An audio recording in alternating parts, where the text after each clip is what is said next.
Papai, o céu tá ficando preto e o sol sumiu, disse a pequena Olivia, apertando contra o peito uma boneca de pano que já não tinha um dos olhos, enquanto observava a gigantesca coluna de fumaça subir além das colinas. Naquela tarde fria nos campos altos do Paraná, o que parecia ser apenas mais uma queimada de pasto se transformaria no pesadelo de um homem que acreditava que o dinheiro podia comprar até o próprio destino. Antony, um gigante de 60 anos que governava aquelas terras com mão de ferro, estava prestes a descobrir que, diante do fogo e da traição, o ouro não vale mais que um fôlego de ar puro. Mas o que ninguém esperava era que a salvação viria justamente daquele que ele mais desprezou. Assista a esta história até o final, porque o que aconteceu no meio daquelas chamas vai desafiar tudo o que você acredita sobre justiça e perdão. Depois, me conta aqui nos comentários, dando uma nota de 0 a 10 para essa jornada. E se essa história tocar o seu coração, se inscreve no canal para apoiar meu trabalho. Eu conto com você. Antony era um homem feito de silêncio e cicatrizes. Descendente de poloneses que desbravaram o sul do Brasil com o suor e o sangue, ele carregava no rosto as marcas de décadas de um sol que não perdoa e de um inverno que corta a pele. Ele era o dono de quase tudo o que a vista alcançava. Plantações de soja, que pareciam um mar verde no verão, e trigo que dourava como ouro sob o frio paranaense. Mas dentro da sua mansão, o cheiro predominante não era o da colheita, e sim o de mogno antigo, e de uma solidão que pesava mais que as sacas de grãos nos seus armazéns. Para a cidade, Antony não era um exemplo de sucesso, mas um carrasco. Um homem que preferia ver o grão apodrecer no silo a dar um dia de prazo para um vizinho endividado. Ele vivia em uma redoma de amargura, alimentada por um luto que nunca cicatrizou, uma ferida aberta que ele tentava estancar acumulando posses. No bolso do seu colete de lã, ele sempre carregava um relógio de prata, uma herança trazida de Varsóvia pelo seu avô.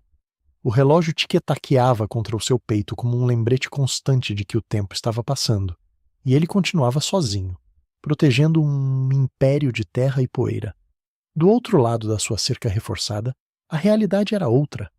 Estacionada no acostamento da estrada de terra, uma caminhonete velha, com a pintura descascada e o motor cansado, servia de único teto para Elias e sua filha, Olivia. Elias era um homem jovem, mas seus olhos tinham o cansaço de quem já foi moído pelas engrenagens da vida. Ele havia sido despejado de sua pequena ameação há apenas 3 dias, vítima de uma manobra jurídica suja orquestrada por Valdemar, um empresário ganancioso que queria unificar as terras da região a qualquer custo. Elias era o tipo de homem que Antony costumava ignorar sistematicamente. Meses antes, o rapaz havia batido no portão da fazenda pedindo um emprego temporário, qualquer coisa que pudesse colocar comida na mesa para a filha. Antony, sem sequer olhar nos olhos dele, apenas mandou o capataz dizer que não contratava gente de fora. O que o velho fazendeiro não sabia era que Elias guardava um segredo perigoso. Ele tinha trabalhado como vigia noturno para Valdemar, e no silêncio das noites ouviu conversas e viu documentos que provavam que o progresso que Valdemar prometia para a região era na verdade um plano de destruição. Mas isso era só o começo de uma tragédia anunciada.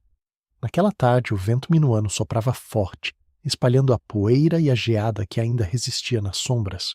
Valdemar havia planejado o que chamava de queima controlada, em um terreno vizinho ao de Antony. No papel, era apenas limpeza de solo. Na prática, era uma armadilha. Valdemar sabia que a palhada da soja de Antony estava seca como papel e que o vento sopraria exatamente na direção dos galpões principais da fazenda. Se o fogo consumisse a produção e as máquinas, Antony seria forçado a vender tudo por uma fração do preço, declarando insolvência para cobrir as dívidas bancárias. Antony, ao ver a fumaça subindo, não chamou os bombeiros, nem pediu ajuda aos vizinhos. Sua arrogância era sua maior conselheira. Ele acreditava que podia resolver tudo sozinho, como sempre fez. Eu não vou deixar esse fogo chegar no meu galpão, rosnou ele para o vazio da casa. Ele subiu em sua colheitadeira de última geração, uma máquina que custava milhões, e partiu para o campo com a intenção de criar um aceiro, uma faixa de terra limpa que impediria o avanço das chamas. Mas o destino tem uma maneira cruel de cobrar o preço da soberba. Enquanto Antony manobrava a gigante de metal no meio da plantação seca, o calor começou a subir de forma assustadora. O céu, antes azul, tornou-se um laranja doentio, e a fuligem começou a cair como uma neve negra sobre o vidro da cabine. De repente, um estalo metálico ecoou por cima do barulho do motor. Uma falha mecânica, talvez causada pelo superaquecimento ou por falta de manutenção em um sensor crítico, travou as rodas da máquina no meio da palhada. Antony tentou desesperadamente dar a partida novamente, mas o motor apenas gemia.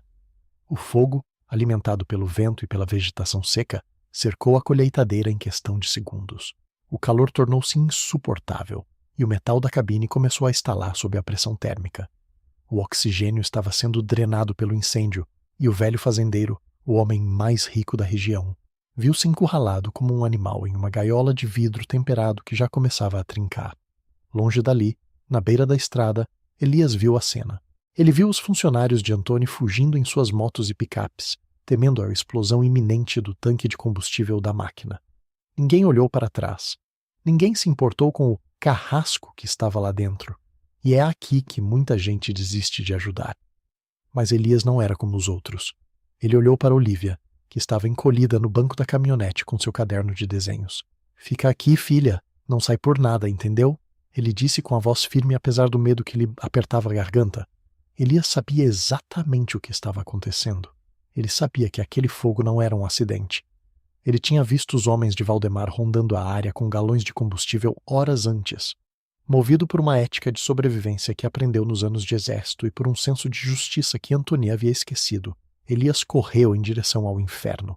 A fumaça ardia em seus pulmões, e o calor era tão intenso que ele sentia os pelos do braço chamuscarem antes mesmo de chegar perto. A colheitadeira era um monstro de metal cercado por uma parede de chamas de 3 metros de altura. Lá dentro, Antony estava quase inconsciente. O fumo havia invadido a cabine, e ele sentiu o peito queimar. Ele levou a mão ao bolso e sentiu o relógio de prata. Pela primeira vez em décadas, o relógio parou de ticar. O ponteiro dos segundos travou exatamente no momento em que ele aceitou que aquele seria o seu fim. Ele pensou em sua mansão vazia, em suas terras sem herdeiros e na amargura que foi sua única companhia por tanto tempo. Foi então que um estrondo ecoou. Elias havia usado um pedaço de ferro para quebrar a porta lateral da cabine.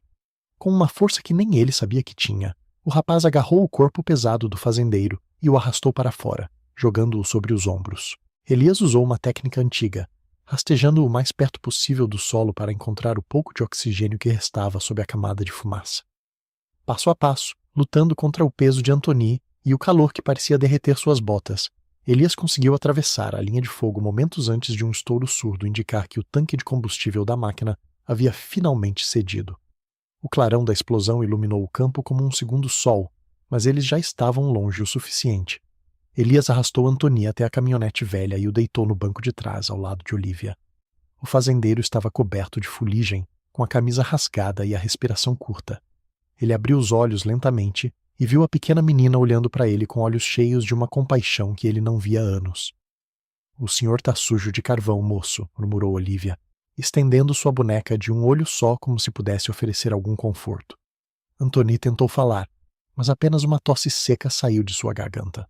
Ele olhou ao redor, vendo-se o interior miserável daquela caminhonete. As poucas mudas de roupa amontoadas em sacolas, o cheiro de comida improvisada e a absoluta falta de tudo o que ele considerava essencial. Ele, o dono de tudo, estava agora sendo salvo por quem não tinha nada. Elias entrou no banco do motorista com o rosto marcado por queimaduras leves e deu a partida no motor cansado. "A gente precisa sair daqui. O fogo vai pular a estrada se o vento não mudar", disse ele, sem olhar para trás. Mas havia algo naquela caminhonete que Antony não conseguia entender. No colo de Olivia havia um caderno de desenhos. Com a mão trêmula, o fazendeiro apontou para uma das páginas abertas. O desenho mostrava a fazenda dele, com os grandes silos e a casa principal, mas o desenho estava cercado por traços vermelhos e pretos. O mais perturbador era que o desenho parecia ter sido feito antes mesmo do incêndio começar. "Por que você desenhou isso, menina?" perguntou Antony, com a voz rouca. Olivia olhou para o pai e depois para o velho. "Eu vi os homens maus com os baldes de cheiro ruim. Eles estavam escondidos no mato ontem de noite. Eu desenhei para não esquecer a cara deles." O coração de Antony deu um soco no estômago. Aquilo não era apenas um acidente de percurso. Era uma execução planejada. Ele sentiu o peso do relógio de prata no bolso, o objeto que parou de funcionar no meio do fogo. Ele o tirou e viu que a peça estava coberta de cinzas. Elias, pelo espelho retrovisor, viu o objeto e estendeu a mão.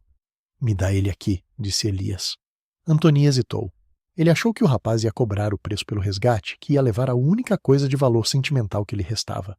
Mas Elias apenas pegou um pano limpo que usava para limpar o rosto da filha e, com toda a paciência do mundo, começou a remover a fuligem da prata. Ele devolveu o relógio para Antony com um respeito que o fazendeiro não merecia.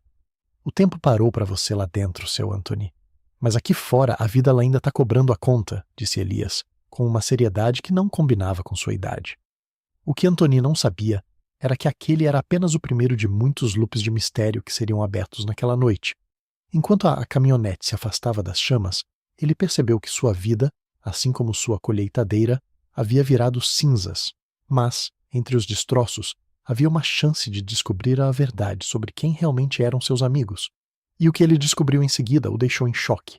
Enquanto a caminhonete sacolejava pela estrada de terra, fugindo do calor que ainda lambia os calcanhares deles, Antony viu uma luz de giroflex ao longe. Ele achou que era o socorro, mas Elias franziu a testa. Eram as picapes pretas de Valdemar, vindo na direção oposta. O empresário não estava vindo para ajudar. Ele estava vindo para conferir se o trabalho tinha sido bem feito. Se abaixa, seu Antony, ordenou Elias. Se ele vir que o senhor está vivo e comigo, ele vai dar um jeito de terminar o que o fogo começou. Antony, o homem que nunca se abaixou para ninguém, obedeceu. Ele se encolheu no banco traseiro, sentindo o cheiro da boneca de Olivia e o calor do corpo daquela criança que, sem saber, guardava as provas que poderiam destruir um império de corrupção. O que aconteceria quando Valdemar descobrisse que sua vítima não apenas sobreviveu, mas estava sob a proteção do homem que ele mesmo havia humilhado e jogado na rua? A tensão no ar era tão densa quanto a fumaça que ainda cobria o sol. Elias sabia que, a partir daquele momento, eles não eram mais apenas um fazendeiro e um sem-teto. Eles eram alvos. E o tempo, que parecia ter parado no relógio de prata, estava prestes a começar a correr de uma forma que Antony nunca imaginou. Mas isso era só o começo de uma jornada que levaria todos eles ao limite da sanidade e da coragem. O que Elias realmente sabia sobre Valdemar? E até onde Antony estaria disposto a ir para recuperar sua dignidade, agora que tinha perdido tudo o que acreditava ser importante? O motor da caminhonete velha tossia, lutando para manter o ritmo, enquanto Elias manobrava o veículo para dentro de um capão de mato fechado, cercado por imponentes araucárias que barravam a luz fraca do entardecer paranaense. Atrás deles, as luzes das picapes de Valdemar varriam a estrada de terra como olhos de um predador faminto. Mas o silêncio da mata acabou por engolir o som dos pneus sobre o cascalho. Dentro da cabine apertada, o cheiro de fumaça impregnado nas roupas de Antony misturava-se ao aroma de mofo e de pão amanhecido. O grande fazendeiro, que sempre dormiu em lençóis de fios egípcios, agora sentia o couro rachado do banco da caminhonete pinicar suas costas feridas. Pode sair debaixo do banco, seu Antony. Eles já passaram, disse Elias, com a voz baixa, quase um sussurro, enquanto desligava os faróis para não atrair atenção. Antony ergueu o corpo com dificuldade, cada movimento enviando uma pontada de dor pelos seus pulmões intoxicados. Ele olhou para o lado e viu Olivia, a menina que ele ignorara semanas atrás, observando-o com uma curiosidade silenciosa. Ela não tinha medo dele. Tinha algo que doía ainda mais. Piedade. Antony limpou a garganta, sentindo o gosto amargo da fuligem. Por que você fez isso, rapaz? Eu neguei trabalho para você. Eu deixei você morando na beira da estrada. Por que arriscar sua vida por um velho que não te deu nem um copo de água? Elias não respondeu de imediato. Ele apenas pegou uma garrafa térmica amassada e serviu um pouco de café morno em uma caneca de plástico descascada, entregando-a ao fazendeiro. O senhor acha que o mundo se resume a quem tem e quem não tem? Elias finalmente falou, olhando para o horizonte onde o brilho do incêndio ainda manchava o céu de roxo. Mas na hora que o fogo aperta, a gente só tem a nossa pele e a nossa palavra. Eu não te salvei pelo que o senhor tem no banco. Eu te salvei porque a Olivia estava olhando. E eu não quero que minha filha aprenda que a vida de um homem vale menos só porque ele é um amargurado. Mas o que Antony não sabia era que a generosidade de Elias tinha um limite, e esse limite era a verdade. Enquanto o fazendeiro bebia o café amargo, seus olhos caíram novamente sobre o caderno de Olivia. Ele estendeu a mão trêmula e tocou a página onde a menina desenhara o incêndio antes mesmo dele acontecer. Você disse que viu homens maus com baldes Quem eram eles, Olivia? A menina hesitou, olhando para o pai como quem pede permissão. Elias assentiu com a cabeça, um gesto pesado, carregado de uma tensão que Antoni ainda não compreendia totalmente. Eram os homens que trabalham para o Sr. Valdemar, o moço que fala grosso, disse a menina, a voz pequena mas firme. Eles estavam rindo, moço. Eles diziam que o velho polaco ia virar churrasco e que a terra finalmente ia ter um dono de verdade. Antoni sentiu um frio na espinha que nem o calor residual das chamas conseguia aplacar. Valdemar, o homem que sentava à sua mesa nas reuniões do sindicato, o homem que o chamava de mestre, tinha planejado sua morte da forma mais cruel possível. Mas isso era apenas a ponta do iceberg. Elias suspirou e puxou debaixo do banco uma pasta de couro gasta, amarrada com um elástico frouxo. Eu trabalhei como vigia noturno para o Valdemar por 6 meses, seu Antoni. Eu vi muita coisa que não deveria. Eu vi contratos, eu vi laudos ambientais falsificados. Ele não quer só a sua terra. Ele quer o subsolo. Tem uma veia de água mineral puríssima que passa bem debaixo do seu galpão principal. Se ele provar que a sua terra foi degradada por um desastre ambiental, provocado por negligência sua, o governo desapropria por uma miséria e ele compra o direito de exploração por quase nada. Antoni arregalou os olhos. A traição era profunda, técnica e letal. Ele olhou para suas mãos enfaixadas com trapos velhos que Elias encontrara na caminhonete. Ele, que se orgulhava de ser o mais esperto da região, fora enganado como um principiante. E por que você não foi à polícia, Elias? O rapaz soltou uma risada amarga, sem qualquer alegria. A polícia? O delegado é primo do Valdemar. O juiz de paz joga baralho com ele todo sábado. Quem o senhor acha que eles iam acreditar? Num pai solteiro que mora numa caminhonete, ou no grande empresário que traz progresso para a cidade. E foi nesse momento que Antoni percebeu o tamanho do vazio em que vivia. Sua fortuna o isolara tanto que ele não percebera que a rede de proteção que ele acreditava ter era feita de papel. Ele era o alvo perfeito porque ninguém na cidade realmente gostava dele o suficiente para avisá-lo do perigo. Ele acha que eu estou morto, murmurou Antoni, uma ideia começando a ganhar forma em sua mente febril. Ele viu a máquina explodir. Se ele pensa que eu virei cinzas, ele vai agir rápido. Ele vai tentar assumir o controle de tudo ainda amanhã. Elias concordou. Com certeza. E o senhor não pode simplesmente aparecer lá. Ele tem capangas armados, e o senhor não consegue nem segurar uma caneta com essas mãos. A situação era desesperadora. O homem mais poderoso do Paraná estava escondido no mato, dependendo de um homem que ele mesmo desprezara e de uma criança que via o mundo através de desenhos. Mas havia algo naquela caminhonete que Antoni começou a notar. Elias não era apenas um trabalhador braçal. Havia uma disciplina em seus gestos, uma organização no pouco que possuía. A caminhonete podia ser velha, mas as ferramentas estavam limpas. A comida era pouca, mas era dividida com precisão. Você disse que foi do exército, disse Antoni, observando Elias limpar uma pequena lanterna. Qual era a sua função? Elias olhou para ele, um brilho de orgulho ferido nos olhos. Inteligência e comunicações. Eu era o homem que ouvia o que ninguém queria que fosse ouvido. Foi assim que eu soube do plano do Valdemar. Mas ninguém ouve um homem que não tem um endereço fixo. Antoni sentiu uma pontada de culpa que pesou mais que o relógio de prata no seu bolso. Ele pensou em todas as vezes que expulsou meeiros de suas terras sem olhar para trás, em todas as famílias que ele tratou como meros números em uma planilha. Agora, a única inteligência capaz de salvá-lo era a de um desses números. Eu preciso que você me leve até a casa do velho Stanislau, disse Antoni. Elias franziu a testa. O antigo contador da sua família? Ele mora num asilo na cidade vizinha. Dizem que ele está gagá. Antoni balançou a cabeça negativamente. Stanislau não está gagá. Ele só está cansado de ver a podridão deste mundo. Ele guarda uma cópia física da escritura original da minha fazenda, aquela que meu avô assinou. Lá tem uma cláusula de proteção de mananciais que o Valdemar não conhece. Se essa escritura aparecer, o plano dele cai por terra. Mas havia um problema. A estrada para a cidade vizinha estava certamente vigiada. Valdemar não deixaria pontas soltas. Ele estaria procurando por qualquer sinal de vida saindo da fazenda incendiada. O senhor achou que estava tudo resolvido, não é? Disse Elias, percebendo a hesitação do fazendeiro. Mas ele não vai parar. O que aconteceu em seguida na fazenda depois que saímos foi ainda pior. Eu ouvi pelo rádio de comunicações que peguei dele antes de ser demitido. Ele mandou os homens limparem a área.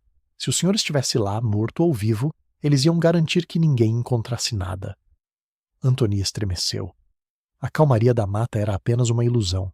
Eles estavam no meio de uma caçada, e ele era a presa. De repente, Olivia puxou a manga da camisa de Anthony. Moço, olha! Ela apontou para a janela traseira da caminhonete. Ao longe, através da fresta das árvores, era possível ver luzes se movendo lentamente pelo campo queimado. Eram lanternas potentes, revirando os destroços da colheitadeira. Valdemar tinha voltado para confirmar a morte do seu rival. A gente precisa sair daqui agora, disse Elias, girando a chave na ignição. O motor gemeu, mas não pegou de primeira. O pânico começou a subir pela garganta de Anthony. Ele, que sempre teve os melhores carros, as melhores máquinas, agora dependia de um motor cansado de 30 anos para não ser executado no meio do mato. Vamos lá, velhas amiga. Não me falha agora, sussurrou Elias, dando o contato novamente. O motor deu um soluço e finalmente pegou, roncando baixo. Eles começaram a se mover lentamente pelas trilhas de gado, evitando a estrada principal. Mas o que eles não esperavam era que no meio do caminho encontrariam um bloqueio que não estava nos planos. Um carro atravessado na trilha, com os faróis apagados. Elias freou bruscamente. O coração de Anthony batia tão forte que ele sentiu o relógio de prata vibrar contra o peito, mesmo estando parado. Um homem desceu do carro. Não era Valdemar. Era um dos funcionários de confiança de Anthony, o capataz que ele acreditava ser leal. O homem segurava uma espingarda e olhava diretamente para a caminhonete. Ele sabe que vocês estão aqui, murmurou o capataz, aproximando-se da janela de Elias. Anthony sentiu o mundo desabar. A traição tinha chegado até o seu círculo mais íntimo. Mas, para sua surpresa, o homem não levantou a arma. Ele jogou uma pequena maleta preta pela janela, no colo de Elias. O patrão, eu vi o que eles fizeram, disse o capataz com a voz trêmula. Eu não posso participar disso.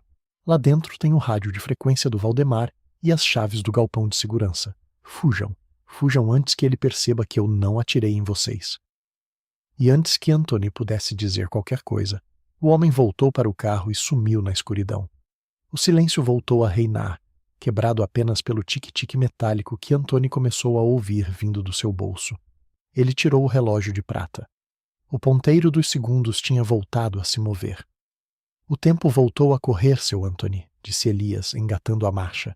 Mas a gente tem poucas horas até o amanhecer. Se a gente não chegar no Stanislau antes do sol nascer, o senhor vai ser declarado morto legalmente, e aí não tem escritura que salve essas terras. A ladeira estava ficando cada vez mais escorregadia. Cada passo em direção à verdade revelava uma nova camada de perigo. Mas naquele momento, Anthony olhou para Elias e Olivia e sentiu algo que não sentia há décadas. Ele não sentiu medo. Ele sentiu que, pela primeira vez na vida, ele não estava lutando apenas pela terra. Ele estava lutando pelas pessoas que a terra deveria proteger. Acelera, Elias, disse Anthony, com uma autoridade que não vinha mais do dinheiro, mas da vontade de viver. A gente tem um império para derrubar. Mas o que eles encontrariam no asilo, nas mãos do velho Stanislau, era algo que nem Anthony, com toda a sua experiência, poderia prever.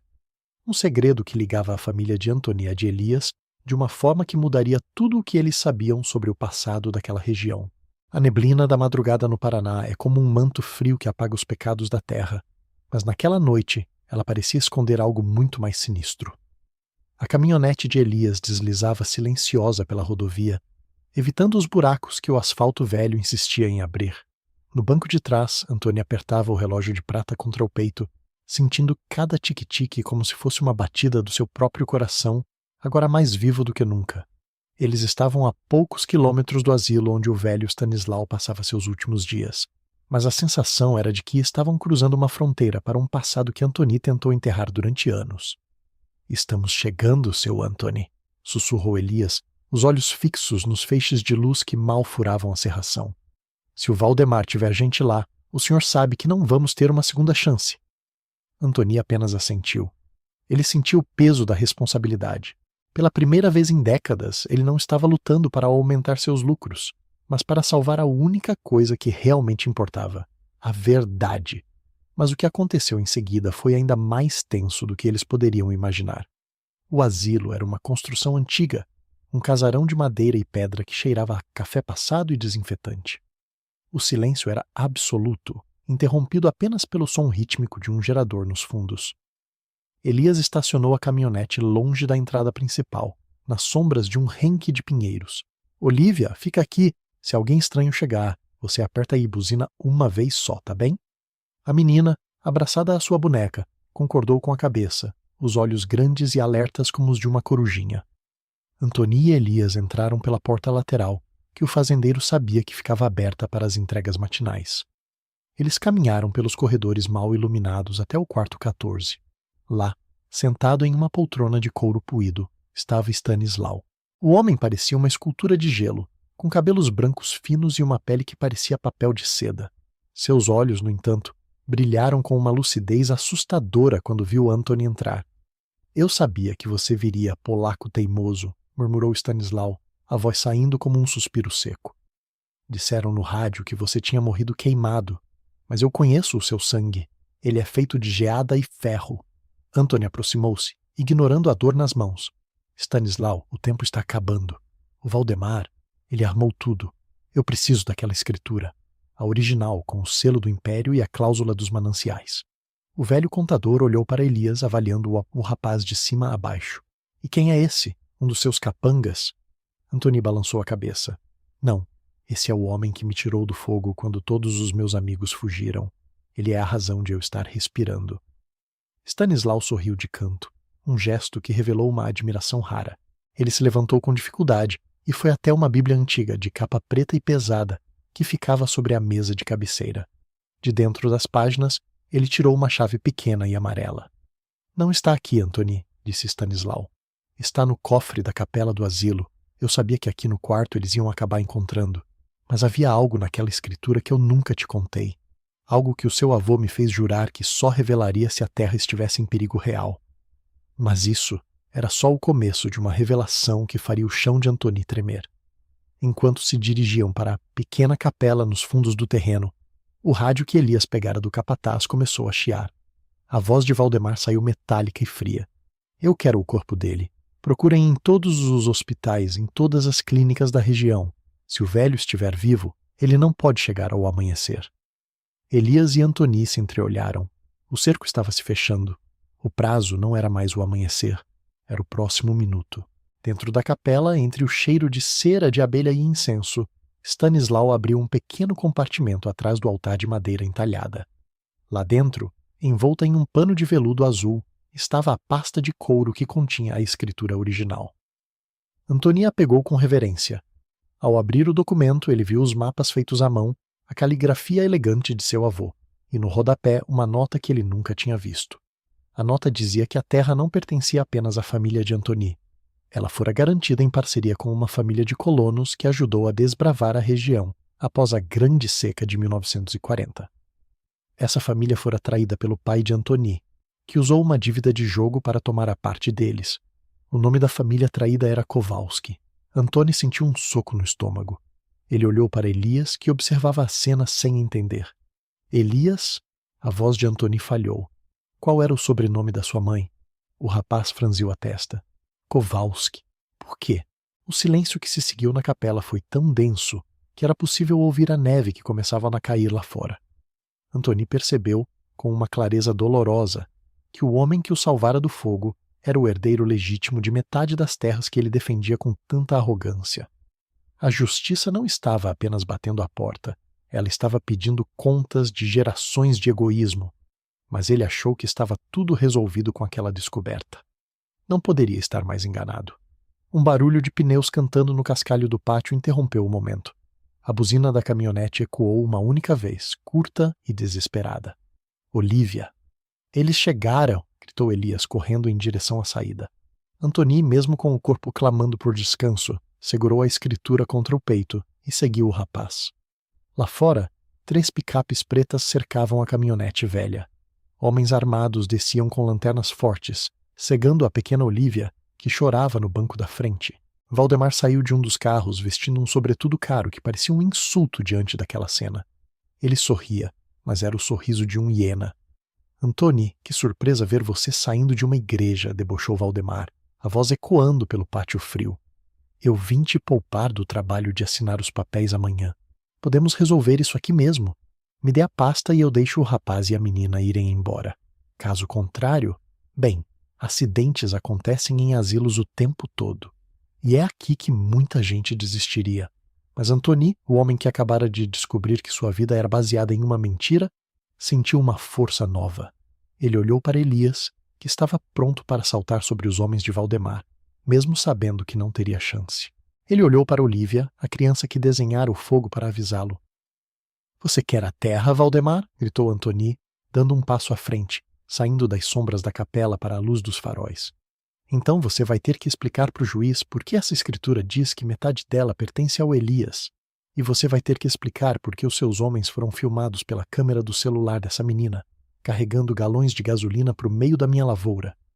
Valdemar hesitou. O brilho de confiança em seus olhos vacilou por um segundo, mas ele logo recuperou a postura. "Você está blefando, velho. Ninguém vai acreditar numa criança e num sem-teto." "Mas vão acreditar no Stanislau", disse uma voz vinda da porta da capela. O velho contador, apoiado em um andador, segurava um gravador digital que Elias lhe dera minutos antes. "Toda a nossa conversa aqui fora está sendo gravada e enviada agora mesmo para o servidor da nuvem que o Elias configurou. O mundo digital é maravilhoso, não é, Valdemar?" O vilão rosnou, percebendo que a situação estava fugindo do seu controle. Ele fez um sinal para os seus homens avançarem, mas o som de sirenes ao longe começou a cortar o silêncio da madrugada. O capataz, aquele que entregara uma maleta para Elias, não apenas fugira. Ele fora direto para o quartel da polícia militar na cidade vizinha, onde o delegado não era primo de Valdemar. A ladeira escorregadia que Valdemar construíra para Antony agora estava fazendo ele mesmo cair. Mas o confronto final estava longe de ser pacífico. "Peguem a paz!" gritou Valdemar, entrando em seu carro para tentar fugir enquanto seus capangas criavam uma distração. Elias não esperou. Ele correu em direção à caminhonete, desviando de um dos homens, e conseguiu tirar Olivia de lá no exato momento em que uma das picapes de Valdemar batia contra o veículo tentando esmagá-los. Antony, vendo a cena, sentiu uma fúria que há muito tempo estava adormecida. Ele usou o que restava de sua força para jogar a pasta de couro para dentro da capela, trancando a porta de ferro por fora. "A verdade está protegida, Valdemar", gritou Antony, enquanto era cercado. "Agora, vamos ver como você lida com a justiça que você tentou queimar." O que aconteceu em seguida mudaria para sempre a história daqueles Campos Altos. O confronto no pátio do asilo foi o estopim para a queda de um império de mentiras, mas o preço da redenção de Antony ainda não tinha sido totalmente pago. Como ele reagiria ao saber que, para fazer a coisa certa, teria que abrir mão de metade de tudo o que possuía para o homem que o salvara? E mais importante, Elias aceitaria o perdão de uma família que o traiu 70 anos atrás?